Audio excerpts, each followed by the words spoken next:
All right, we are now being joined by Ilima-Lei Macfarlane. Once again, we'll begin with a few questions from within the room. Whenever you're ready, Nolan, go ahead. Ilima-Lei, obviously a difficult decision tonight. Talk to me about what you're feeling right now. It's your first professional loss and first time as champion losing your belt. So what are the emotions right now going through you? Man, this is like a lot of things. I don't think I've ever bled like this before or broken my nose or cut open. So yeah, no, this is cool. I mean, honestly, this is in a weird, really weird way. This is kind of always what I felt like I needed in my career. You can't just always keep winning and excelling, you know. You have to hit some type of plateau or something, you know. So I'm actually really happy that this happened, or I'm like relieved that, okay, this is what it feels like to lose. Is that like a strange realization to you at all? I mean, hearing it, it's a little surprising. You don't really hear that often from champions that just lost their belt. So is it kind of, even for you, kind of an odd feeling? Yeah, I suppose. I mean, it's like I always say going into all my fights, like, I'm going to lose this fight. I'm going to lose this fight. And then it actually happens. I'm like, oh, fuck. Okay. I really lost this fight. And, but you know, I've always felt that how you respond to any adversity is what really makes you, you know, and like, so I'm good. I'm so good right now. I feel more bad for my fiance that he had to watch me get all bloodied up. This is his first fight that he's ever watched me fight. So sorry, babe, but I promise I'm okay. Mom, Dad, I'm okay. These are tears of like relief. You know, it's hard being the champion. It is hard being the champion. It's hard being it for so long. So I'm really grateful for this experience in this moment. And I'm assuming part of this maybe relief is realizing what's going to come out of it. So do you feel like this is going to motivate you, kind of kickstart you, maybe take you to places that you haven't been before?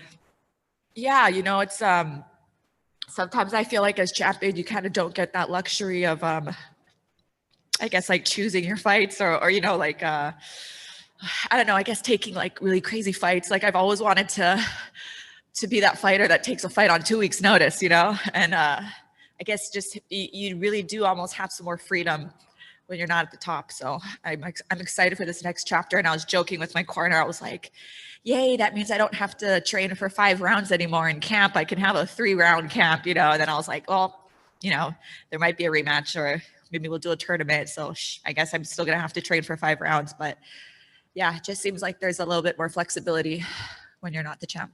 And you mentioned the word relief. You know, there's a lot of things that come with having the belt. You're on posters, you're having shows in Hawaii. There's a lot going on. So is it kind of, for you, are you almost like happy to be able to kind of take a break from that for a second and maybe take hit the reset button? Yeah. And that's not to say that, like, you know, I think even if I'm not the champ, I'm still going to be headlining a show in Hawaii. Like I can't not, you know, fight on the Hawaii card. So it's okay. I know that Hawaii's going back. And I was telling like the production team, I was like, you guys, I promise I'm going to try win the belt back just so we could go to Hawaii. I'm doing it for you guys. So yeah, this is definitely not the end of Bellator Hawaii, and it's not the end of the road for me either. Yeah. So I heard you mention the tournament. You still got your fingers crossed that that's going to be the next move. Oh yeah. Yeah, for sure. I think it was going to, or should happen regardless of who the champion is. I think, you know, our division's really sick and people would love to see a tournament. Last one for me. The matchup itself, when you were in there, what was it about her and the matchup that she presented to you that you kind of struggled with? You know, what do you think the issue was that you're walking away? You're like, hey, I got to fix this. It was definitely like way too long trying to feel her out, you know.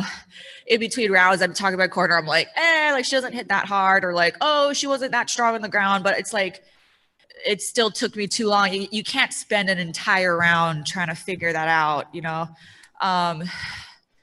And yeah, I think I was just, I just tried the feeling out process for too long, but not to take away from her performance. Like when she did land, she freaking hit me like a brick, you know? I think, yeah, on that knee, I just saw the flying knee. It didn't even register that it hit until I walked to the corner and I just felt my nose pouring. I was like, oh shit, like she really hit me on that one. She landed that. So yeah, just too much feeling out. And, but she was prepared. Don't get me wrong. She was very, very prepared. Actually, one more. Think it's broken, your nose? Oh yeah, it's totally broken. And I'm like, I would always joke too that I didn't think I was anatomically able to break my nose because I have like a flat Hawaiian nose from my mom, but that shit broke tonight. So I have to go, and they're like, you're gonna have to go get stitched up. And I'm like, but I need to play the slots. Like I'm on the 5:30 shuttle. I don't have time to go to the hospital. So I think I'm gonna get stitched up when I go back to San Diego. Thanks. All right, we'll take a few more questions here. Jay Anderson. Hey, Lima, thanks very much. I appreciate you taking the time tonight. I'm just wondering, heading into the 5th round, what your thoughts were and what your corner said to you going into that final frame. Honestly, I knew I was losing the fight going to the 5th round, and I knew she knew that. So I knew that, they were going to really, my only chance was trying to take her down like I did in the 4th. So I knew that they were just going to be prepared for it. Like, watch out for her desperation takedowns, But yeah, I knew I was losing it going into the 5th round. And you do sound almost relieved to have some of the pressure of being champ off you. And I know you mentioned the tournament as a possibility, but would you want some time off now? Like, what's kind of the plan moving forward in your mind? Yeah, I think I'm going to take a little break. Yeah, I'm just laughing. This is an inside joke with my team, but yeah, I'm gonna take a break. But I do like that. Well, it's interesting because as champ, I really liked that twice a year schedule that I had.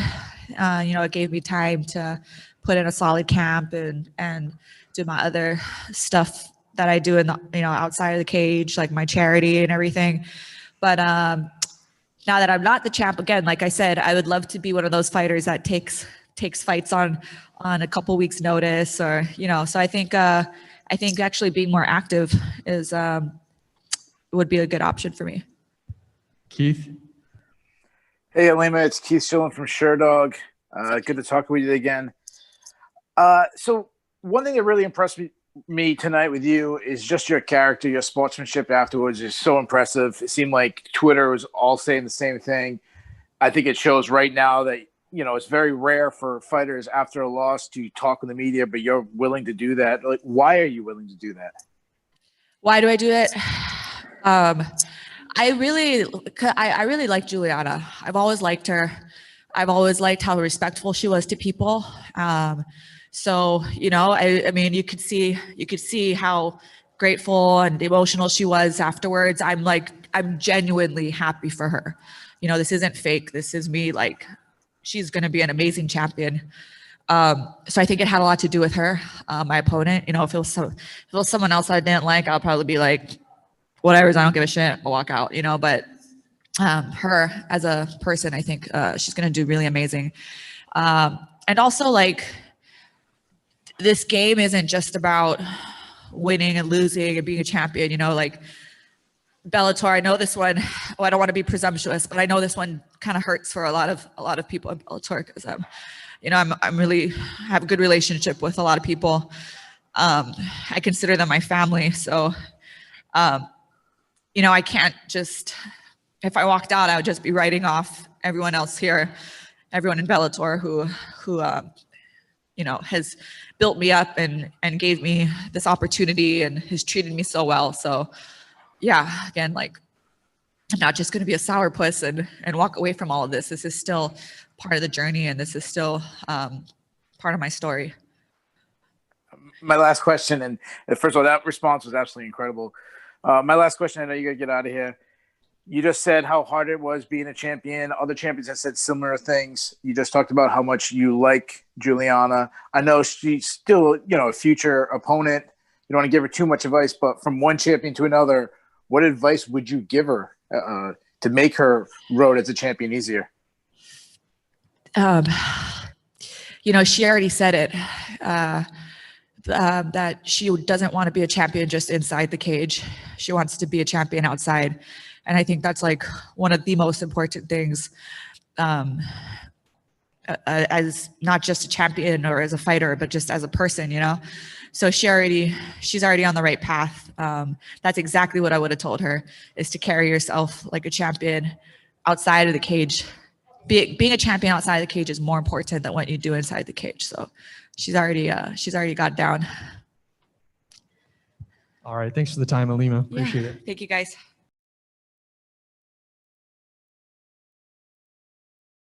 Next up, we have Juliana Velasquez.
Vamos parar.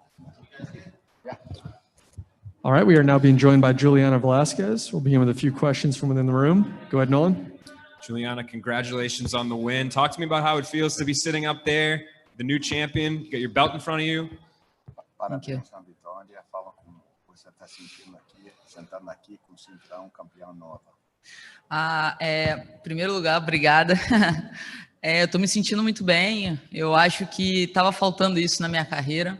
Eu estava indo atrás disso. Eu sei que só a vitória não é importante. Acho que às vezes a derrota também é importante, mas eu estou numa fase muito boa.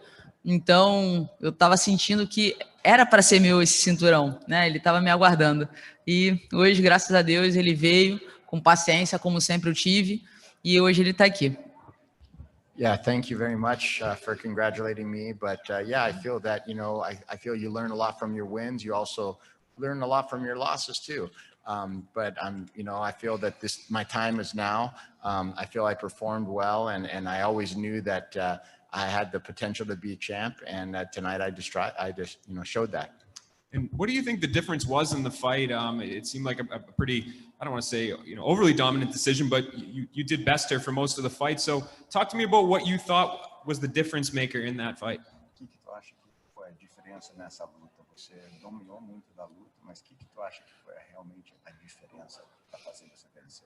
Eu acho que a diferença, eu acho que logo no começo da luta eu consegui conectar um direto nela e eu senti que ela sentiu a minha mão, né?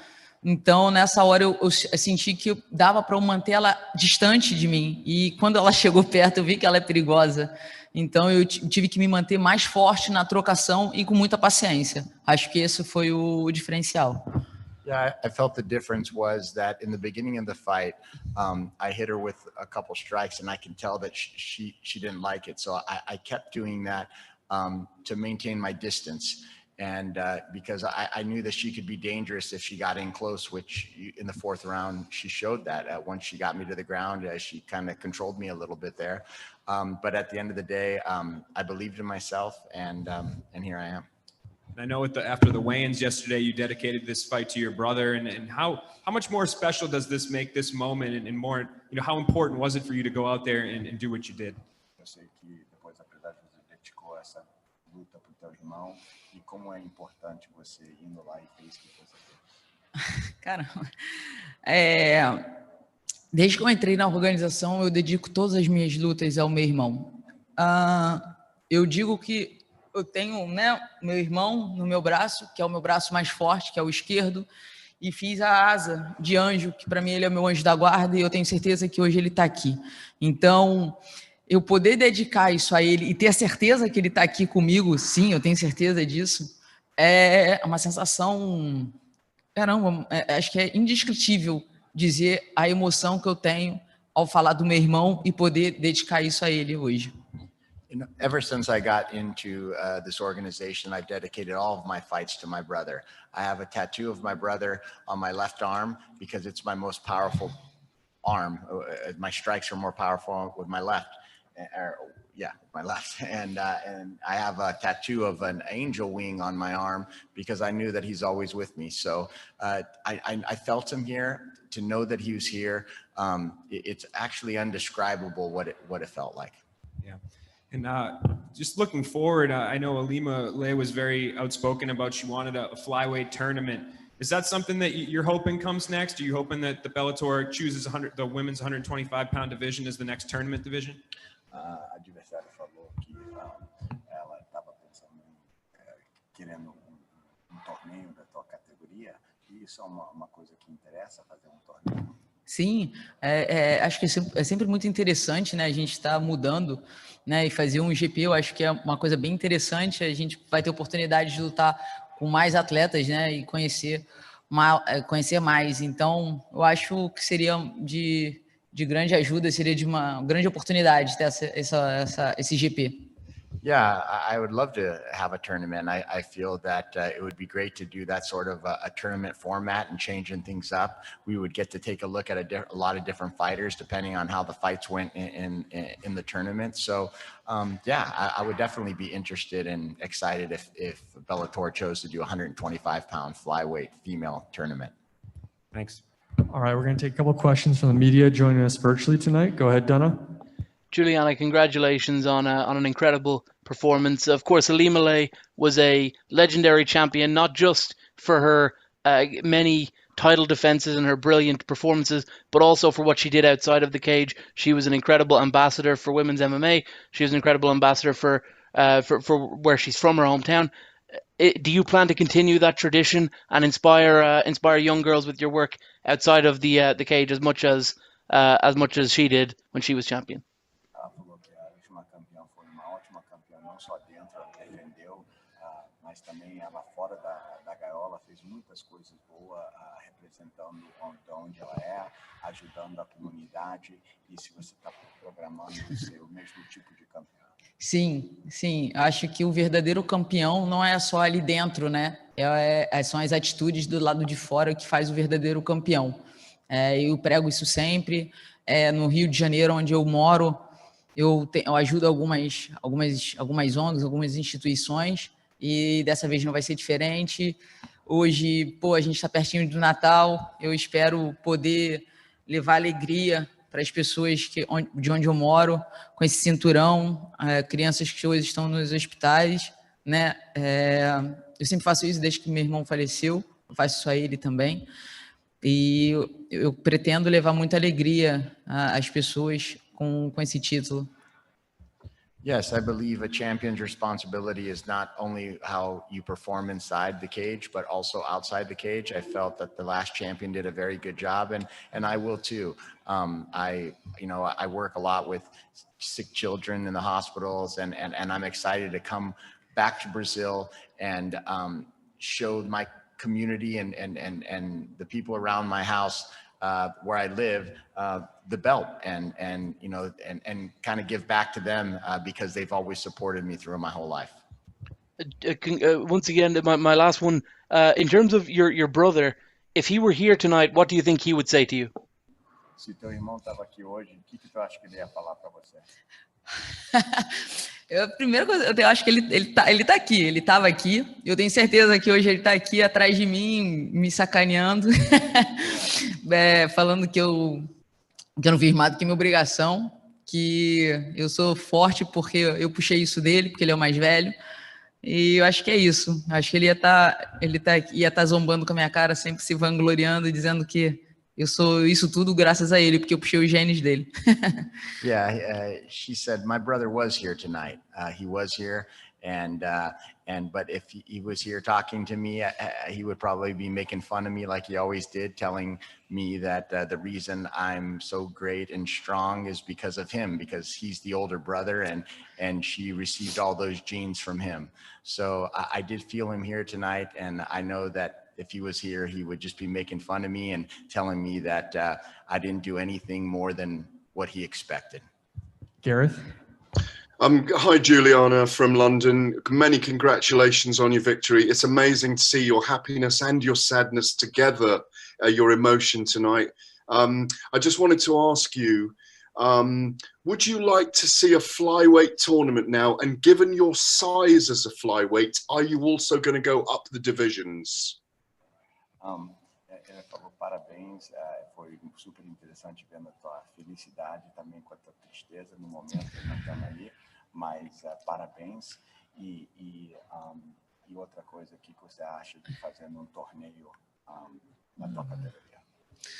Obrigada, primeiramente, e acho que seria sempre interessante, né? A gente está inovando. Acho que seria uma coisa muito interessante. Nós temos grandes atletas nessa categoria e eu acho que o torneio seria incrível e eu gostaria muito. Se depender do meu voto, eu voto sim.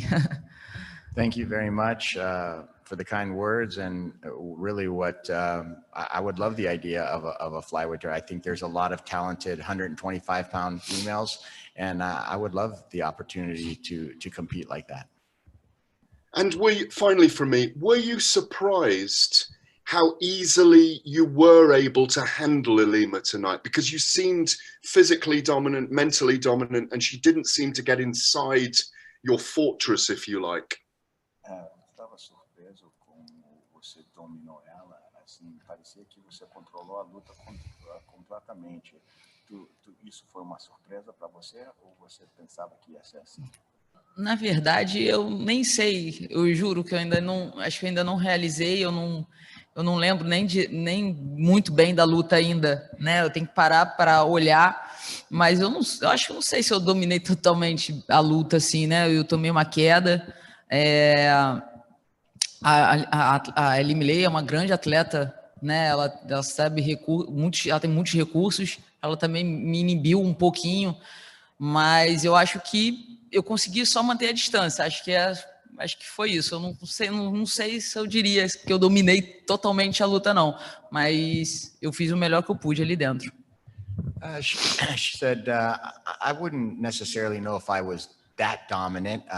I think I was able to keep my distance, which was very beneficial, but she did take me down and she did win a round or two on some of the judges' scorecards. So I felt that the difference was me being able to maintain my distance. But as far as being completely dominant, I don't think I was completely dominant. I believe that there's some things that I can improve on, and I will. Last one here, Keith. Hey, Juliana, congratulations on the victory and the championship. My only question for you is, you just mentioned it. You said that, one of the judges had one round for her. Two of the judges had 2 rounds for her. While you were waiting to find out the scores, what was going through your mind? Because it seemed like it was a really long wait. Dos juízes deu round para ela e os 2 juízes deu 2 rounds para ela. O que você estava entrando pela tua cabeça quando você estava esperando eles dar os pontos? Assim, porque pareceu que demorou muito. Mas eu acho que eu estava com certeza que eu tinha vencido a luta. Eu tinha certeza que eu tinha perdido um round, né? Pelo score, o meu professor estava me falando ali que eu tinha perdido um round. Então, ali no momento que acabou a luta, eu me desliguei. Eu nem prestei atenção, para falar a verdade. Mas a certeza que eu tinha vencido era... E eu acho realmente que ela mereceu, ganhou um round, né? Foi merecido. Mas eu acho que eu dominei acho que assim, eu ganhei os 4 rounds ali. I was fairly confident that I won the fight. I was pretty confident during the fight. My coach told me that he for sure thought that I lost 1 round, and I believe that I lost 1 round. I don't know about losing 2, but that's the way the judges saw it. But yeah, I was pretty confident after the fight that I had won the fight. All right. Thanks for the time, Juliana. Congratulations.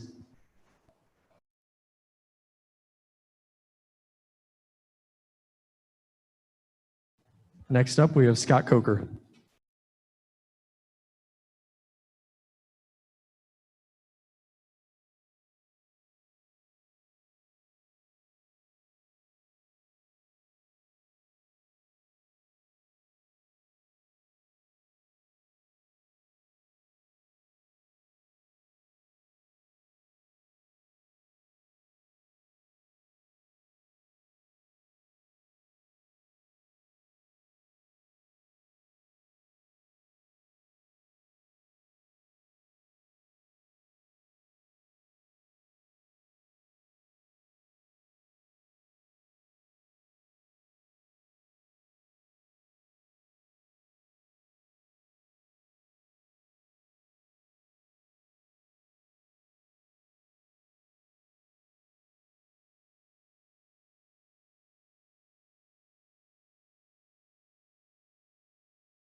All right, we are now being joined by Scott Coker. We'll begin with a few questions from within the room. Go ahead, Nolan.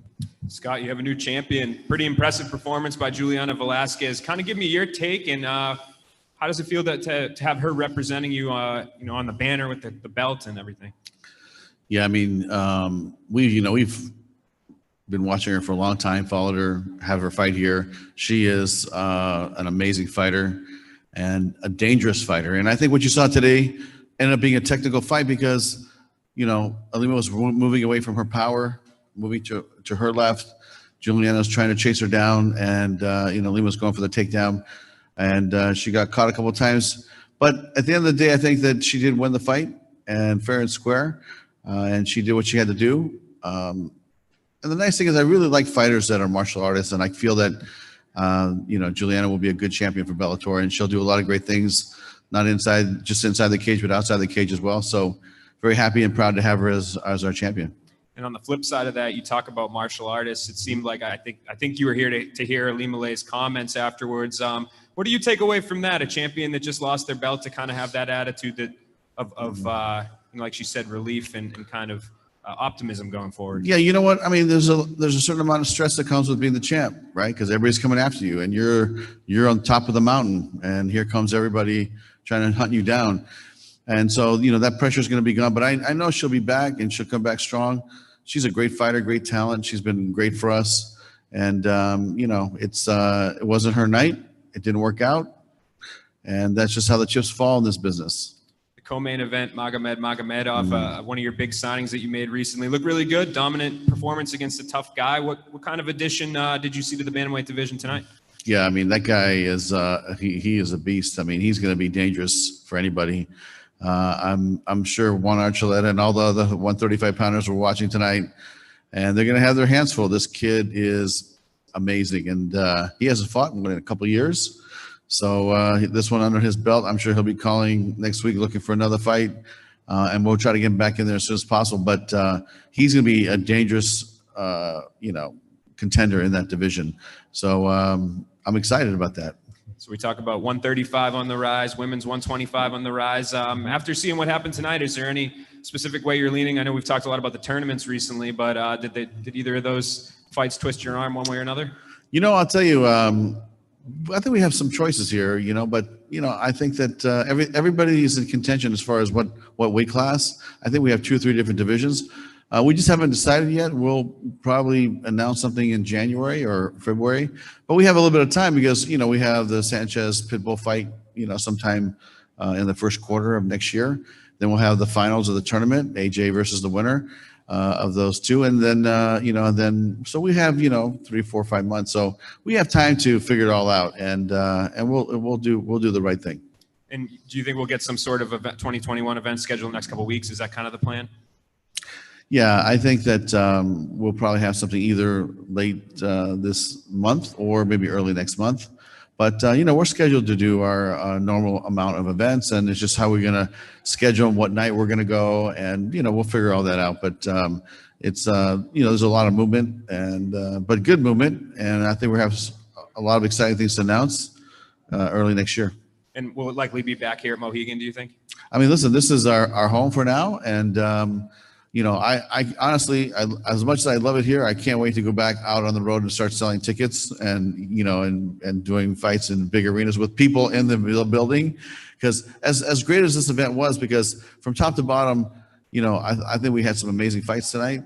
And it just, it still feels a little bit different to me than having a full crowd and full arena, full of people cheering. So I'm looking forward to that and getting back to that as soon as possible. I want to ask you too, a lot of people are on Twitter were talking about DAZN and what happened with that going into this event, especially Canada. It seemed like a lot of Canadian people were asking me to ask you where they can watch Bellator now. And can you give us any update on what's going on with DAZN and just that whole thing? Well, I think we're just trying to figure it out, with them. And I think we have something scheduled to have a conversation with them. But, we definitely have some things to figure out moving forward. Gotcha. Yeah, that's it for me. All right, we'll take a few more here. Mark, go ahead. Hey, Scott. First of all, kind of give me your thoughts about the way that Ilima reacted in her loss. It seemed like she was very respectful of losing the championship. to a gal like Juju. Tell me a little bit about your thoughts on that. Yeah, I mean, I think they were both emotional. I think that, Juliana as well. I mean, they were both emotional, and, she started crying. Juliana started crying in the cage, and I think that Ilima really was touched by the respect that she was given by the new champion. And I think that's what you were seeing in the cage. And right now, I think there's going to be a lot of free agents coming into 2021. Tell me kind of your thoughts on that, and the idea that, you're probably going to have a lot of fighters that you could possibly sign in 2021 to make some exciting cards. Tell me a little bit about that. I'll tell you, we're going to pick and choose the fighters that we bring into our roster because, I said this for the last, 2-3 months. It's like, we're very happy with our roster. And we have a roster that I think from, all the different weight classes, we have fighters that are, world-class fighters, some of them ranked in the top 10. I believe that we have some of the best fighters in the world. We have the best 205-pound weight division, arguably the best 145-pound weight class, and the 135. I mean, I think we're doing a good job building our talent, and then sprinkling in a few agents. I mean, we just signed Rumble Johnson. That's something that I think is going to be a great addition to our 205-pound weight class. Now we're going to mix it up and put these guys into some great matchups that people want to see. I mean, I'm really looking forward to having AJ come in here and start rumbling, because I've always enjoyed his fighting style. He's not a guy that likes to lay and pray. He's going to bring it, and people in that division, I know that they're taking notice, and I hope they're ready. Gareth? A very good morning, Scott, from London. Gareth Davis here. The event looks fantastic on Sky Sports. I agree with you, and obviously on the YouTube Bellator YouTube tonight. You now have Pitbull at featherweight and lightweight, Douglas Lima at welterweight, Chris Cyborg at featherweight, Juju Velasquez at women's flyweight. 5 Brazilians as champions. Is there a thought, or has there been, going into this event, if Juju won this, that it might be worth doing an event in Brazil at some point? I'll tell you, Gareth, we have plans to go to Brazil. The thing that shut this whole thing down was the COVID when it hit. We have strong following in Latin America, and Brazil has a tremendous fan base of mixed martial arts practitioners and fans. So we were looking forward to going. We were planning it. We were starting to build an infrastructure there. And then when COVID hit, it just kind of stopped everything. So here we are almost a year later, right? Which I never thought would take this long, but here we are a year later. And, I'll be happy when we go back to London and throw a fight, or Dublin and throw a fight. But definitely plans to go to Brazil at some point. We have a great TV partner there, and we'll do something special. And last question from me, because I know there's a lot of people queuing up to ask questions. The tournaments have been so successful. This featherweight tournament for the men is just extraordinary, and it's going to play out in the early part of next year. How about a women's tournament, and how about at flyweight with this new champion leading the charge, and the opportunity for Ilima, once the dust settles, for her to win her belt back? Yeah, I mean, that's something that we're going to discuss internally, but it's definitely a possibility. I've always liked, the thought of having a tournament for the ladies at 125. And we just signed a big star in Japan, and we have Liz Carmouche out there, and we have a new champion. So there's a lot of movement in our 125-pound weight class division. But I don't want to commit to that yet. That's something that we'll announce as our other tournament finishes. Giancarlo? Hi, Scott. Just one question for me. You brought up there about Rumble Johnson, big signing. Has he asked about fighting anyone in particular, or has there been any fighter that has requested to welcome into Bellator? You know what? I had a short conversation with him yesterday. We didn't talk about any particular opponents, but my understanding is that he's looking forward to fighting at 205 and then eventually at heavyweight if we would need him to. But I think our 205-pound weight class is the best in the world right now, and I think that we have some great matchups for him there, and I'd like to start him in that division. We'll take a couple more here. Keith? Hey, Scott, it's Keith Schilling from Sure Dog. Congratulations on another great event, and happy holidays to you. You too. Thank you. Thanks, Scott. As I just said, it was a great event. The only negative that I saw on social media was a lot of people were complaining about the start time ending on a weekday at 12:30 on the East Coast. I'm assuming that was just because Ilima-Lei was fighting and you kind of trying to balance it with Hawaii. Is that correct? And should we get used to the earlier start times or is the latest start times going to be the norm? You know what? Honestly, had nothing to do with Ilima Macfarlane and fighting in Hawaii. Basically, what it was that CBS Sports Network had a football game before our event, so they had something already scheduled, and we wanted to go on this date, and so we had to go after the game, and that's kind of what pushed it back. But really, it was a television scheduling issue, not a fighter issue in Hawaii. I think it did work out for the fans in Hawaii because I think Ilima went on about 7 o'clock. Or 6:45 in Hawaii, so they got to see it, and this is how the chips fell on this show. Yeah, it is what it is. My last question for you, Scott. This is your last event of 2020. Obviously, it's been such a tough year for the company. It's a tough year for everybody. When you think back in 2020, how would you categorize the year for Bellator? I'll tell you, I'm proud of my team. I'm proud of our whole company because this is not an easy task. This is not an easy ask. When you're asking your staff to stay, inside this bubble for 30, 40, 50 days, there was time here where some of our employees were here for that amount of time, not going home. Sometimes, the staff would go home, but it was a tough year. This was a grind. This was really really a test of character, I think, for our staff and the fighters and fighting in a closed environment like this without fans. Look, it is the new norm, but to me, like I said earlier, I'm looking forward to getting back and getting back to doing arena fights where we have fans, including here at the Mohegan Sun. We've always had a great attendance here, and I'm looking forward to having fans in the stands and it's just a different situation. And economically, these COVID tests are very expensive. It's a commitment. I think we had to date in the fights that we've done since July here at the Mohegan Sun, building this bubble. I think we've had 4,800 tests, COVID tests that were performed on either fighters, production staff, or our Bellator staff. So it's quite a process. I think it's a very safe environment to do these events. And that's why we're doing them, and protocol is number one. But it's been a grind, and I'm looking forward to, starting out in 2021, again, most likely in the bubble. But I do believe now with some of the breakthroughs in the vaccine, the different types of vaccines, and eventually I think that, the virus will eventually, wean its way out, and we'll be back to business as normal, hopefully sometime this year. Last question, Donna. Hey, Scott. I think you're probably right about the vaccine. To go a little out of left field, there's a lot of talk about Dylan Dennison potentially fighting Jake Paul. I'm not sure how well versed you are in this YouTuber boxing world, but Jake famously likes to tell the media one thing and behind the scenes maybe do the other, and he's posted pictures of contracts that were not real. He's gone and sent people sheets of paper that say fight contract on them so that it looks like he's asking people to sign up. It's been 2 weeks now since his fight.